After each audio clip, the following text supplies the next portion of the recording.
Hi everybody, my name is Annie from Nurtured Roots with Annie, and I did want to share with you some tips today that I have recently been trying to incorporate into my routine when it comes to consuming iron. I know so many people that struggle with low iron, so I thought I'd share this because I think it is absolutely essential to know when you are walking through having issues like low ferritin and just low iron in general. So something that a lot of people don't realize has a very high source of iron is molasses. So this is something, I get the organic molasses, and I will put the links of the products that I recommend and I personally use. This is the first thing. Organic molasses has very high levels of iron. But it is so important to make sure before you are consuming your iron, you want to make sure that you have enough acid in your stomach. Our stomach requires enough acid to break down food, sources of any kind, so that we can actually absorb it.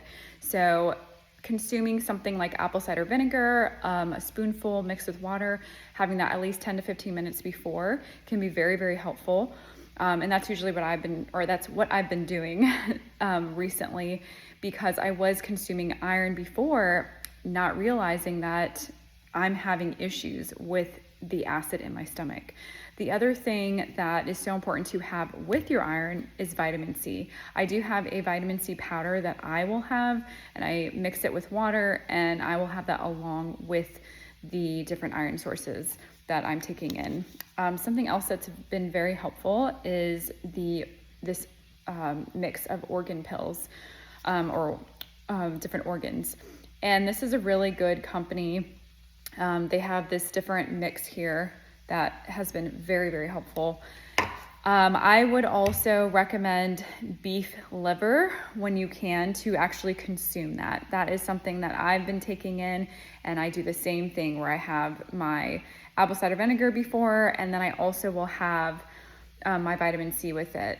The other important thing is making sure that you are actually having it away from caffeine or any source of calcium. So those can interfere with your absorption in general. So that is something to also consider.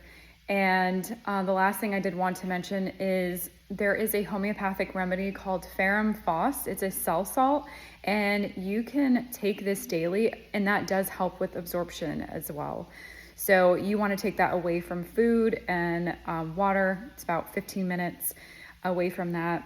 That is something that I have personally started doing as well. So I hope this is helpful. If you have any questions, please feel free to reach out. And I do have daily tips that I post on my Instagram with the Nurtured Roots with Annie, or TikTok. So you can follow me and feel free to ask any questions. All right, thank you so much.